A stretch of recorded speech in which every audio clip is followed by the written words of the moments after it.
महात्मा बुद्ध एक गांव में प्रवचन सुना रहे थे।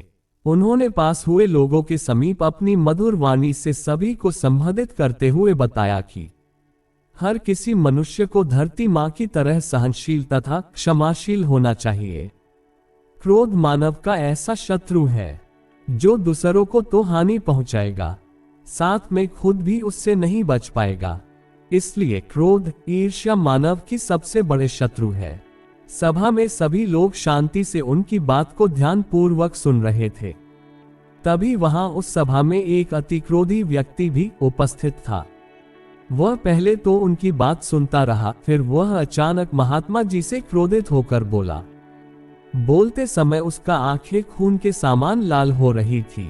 उसने बोला कि तुम ढोंगी हो, यहाँ बैठकर लोगों को बेवकूफ बना रहे हो। ये जो भी तुम कुछ कह रहे हो ना, इसको सचमुच करना बहुत मुश्किल है, समझे? तुम्हारी इन बातों का कोई मतलब नहीं है। ये सब बातें कोई मायने नहीं रखती। असल जिंदगी में कहानी सुनाना बंद करो, धूर्त महात्मा, और जहां से आए हो वही चले जाओ। ऐसे कठोर वचन सुनकर भी महात्मा जी ने उस क्रोधी पुरुष का कोई विरोध नहीं किया और न ही उसकी बातों पर कोई भी प्रतिक्रिया दी। वह शांत रहे और अपना काम करते रहे, जिससे वह पुरुष और भी क्रोधित हो गया। उसकी समझ नहीं आया वह क्या करे। तब उस पुरुष ने महात्मा जी के मुंह पर थूक कर चला गया।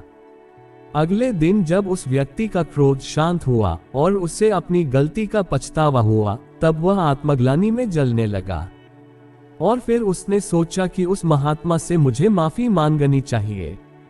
वह महात्मा जी की खोज में उसी स्थान पर गया जहां महात्मा जी कल प्रवचन दे रहे थे, लेकिन महात्मा जी वहां कहां मिलने वाले थे।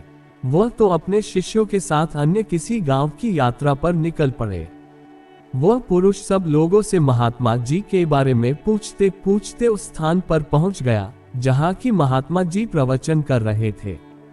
तब उस पुरुष को महात्मा जी के शिष्यों ने उसे उनके पास जाने से रोका, लेकिन महात्मा जी ने अपने शिष्यों को आदेश दिया कि आने दे उस पुरुष को। तब वह पुरुष महात्मा जी के चरणों पर गिर गया, उनसे बोला, मुझे क्षमा कीजिए महाराज। उसने महात्मा जी से पूछा, क्या आप भूल गए हो कि मैं वही व्यक्ति हूँ जिसने कल आपका इतना अपमान किया था? मैं अपने दुष्ट कृत्य की आपसे माफी मांगता हूँ। तब महात्मा जी ने बड़े शालीनता से उस पुरुष से बोले कि कौन सी बात? तब उस पुरुष ने बड़ी हैरानी से महात्मा जी की ओर देखा। महात्मा जी बोले कि मैं तो बीती बातें वही छोड़ आया, क्योंकि बीता हुआ कल कभी वापस लौटकर नहीं आता। इसलिए बीती हुए बातों की वजह से आज और अपना आने वाला कल नहीं बिगड़ना चाहिए। जो हो गया सो हो गया। तुम्हें अपनी भूल का एहसास हुआ, यही सबसे बड़ी बात है। तुम अपनी गलती को मान लिए, सो तुम अब निर्मल हो गए हो। इसलिए कोई भी ग्लानि अपने मन में नहीं रखो। अपने आने वाले कल के बारे में विचार करो और उसे सुधारने का प्रयास करो। महात्मा जी की बात सुनकर उस पुरुष के मन का भार हल्का हो गया और उसने महात्मा जी के चरणों को पकड़कर कहा, आज से मैं अपने क्रोध का त्याग करता हूँ और धैर्यवान और क्षमाशील होने का प्रण आज से लेता हूँ।